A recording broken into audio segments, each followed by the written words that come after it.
YouTube can be a life-changing and powerful asset in your arsenal as an artist. So why haven't you started yet? Today we will change that and overcome your doubts together. So let's discuss the things why you absolutely should start your own channel in 2024. Let's go! What's good guys, Vibezz is back. I've been a music producer for just over a year now. So I'm a newbie still, just like you're watching this. Cool, eh? We are sitting in the same boat basically, so I just recently got my first track signed. I'm super excited. So if you want to learn more about how I did this, there's a link in the description to my last video, or just click the box at the top if you're watching on a mobile. Well, let's get into the video. Now, despite many of you might have very interesting personalities and of course talent, not too many of you have a YouTube channel.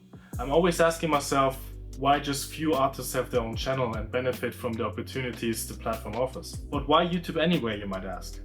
Why isn't something like Instagram enough? Alright, let's talk quickly about the tube. In case you didn't know, YouTube is the second largest search engine in the world. Google takes the #1 spot, of course. And YouTube has over 2 billion monthly users. So this vast user base provides us with a ton of potential for others to discover our music. YouTube on top of that offers detailed analytics which will provide insights into things like audience demographics, watch time and engagement to the videos that we make.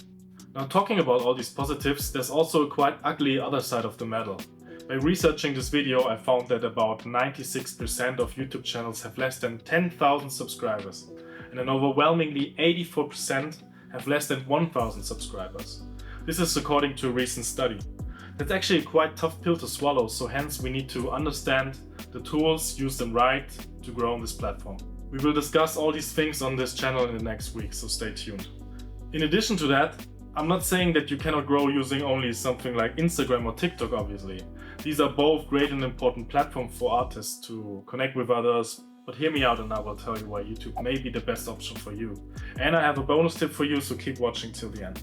A YouTube channel gives you amazing possibilities to share your journey as a music producer, including behind the scenes footage, personal experience and anecdotes, and most importantly, the story behind yourself and your music. Because you matter, your story matters, and you're a great person, never forget that. Now also think about the other channels that you watch in your free time. I assume you know quite a few things about your most favorite YouTuber, since you get to follow their life regularly and they sprinkle facts about their life into their videos. So as a consequence, I believe we can both agree on the fact that this helps you to connect on a deeper level with the person you're watching, and it turns you into a loyal fan at the end of the day. But of course, we're not only on this platform to tell sad or funny stories. Of course, we want to showcase our talent and creativity, and this brings me to my next point. Now, this is a quick one and a no-brainer, but YouTube provides a platform to showcase your music, obviously. Whether it's original songs, remixes, or covers you made. You can show your performance, upload your DJ set, and so on.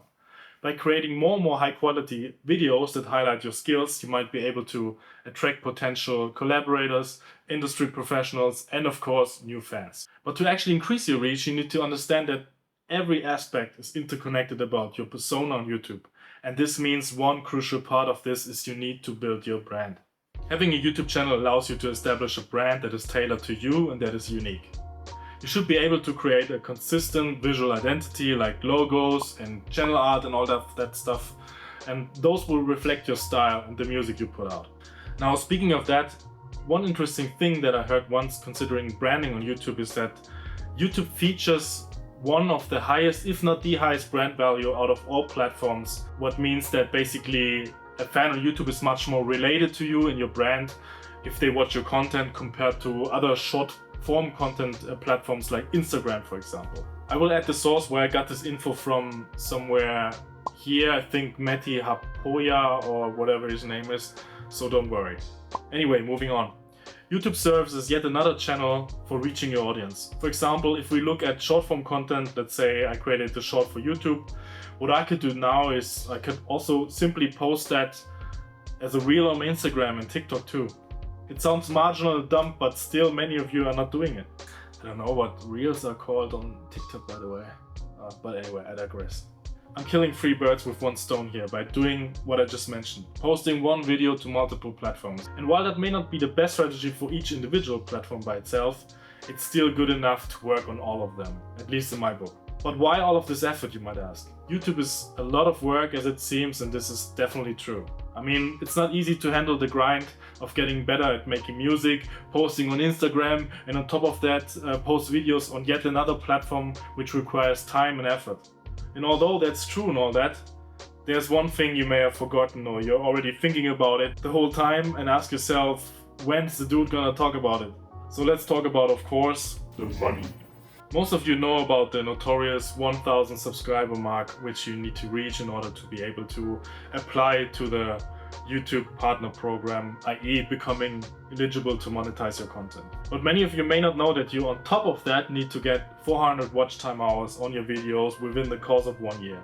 Rome wasn't built in a day. It's important to keep learning how this platform works, and by growing slowly and steadily, you will also learn how to deal with the growing responsibility of handling your channel. Would I love to make a viral video and just explode overnight? Heck yeah, I would. Who wouldn't want that?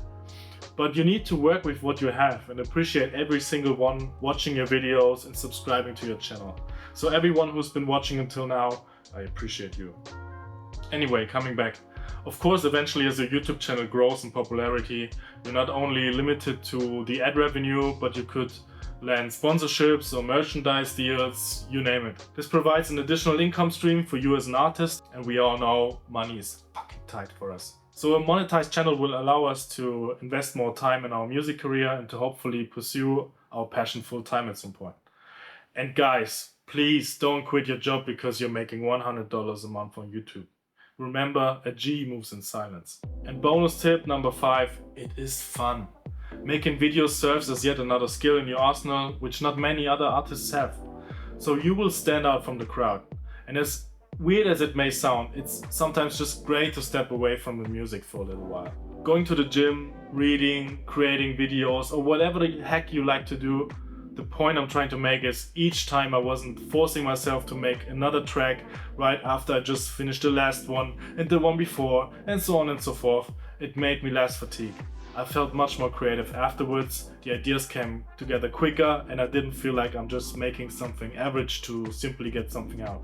What I'm saying is, if you're not feeling it at the moment, just spend more time on your newly acquired skill, which is making videos. Making music can be a very frustrating thing sometimes. If you hit a creative block, if you feel like you're not getting better, etc. If these thoughts come to your mind, remember it may be time for you to step away and do something else. Eventually the excitement for making a new track may be coming back much quicker than you thought. And writing scripts, recording, cutting, and finally designing a cool thumbnail for a video are all things which are great fun. Like, think about it, you would need to learn programs to cut your videos along the way, like Final Cut or the one I use, DaVinci Resolve. Especially DaVinci is a beast and such a powerful program. And you could lose yourself in things like visual effects and stuff. I mean, people have entire careers that evolve around these kind of things. Or think about Photoshop to design your thumbnail. This enhances your skill set so much. Just do it, man. Alright, let's wrap up. So what I would propose you to do now is to start watching tutorials on how to start a channel. In fact, I'm also planning to make a short video series to help you set up your own channel. Give it your best shot and you might be amazed what comes out at the end. I hope I was able to convince you. Shoot me a message on Instagram, unknown.vibezz93. I'm happy to answer any questions you might have in regard to your channel. Let's keep grinding, guys. I would really appreciate a like and subscribe if you appreciated this information, and I'll see you in the next video. Unknown Vibezz is out. Peace!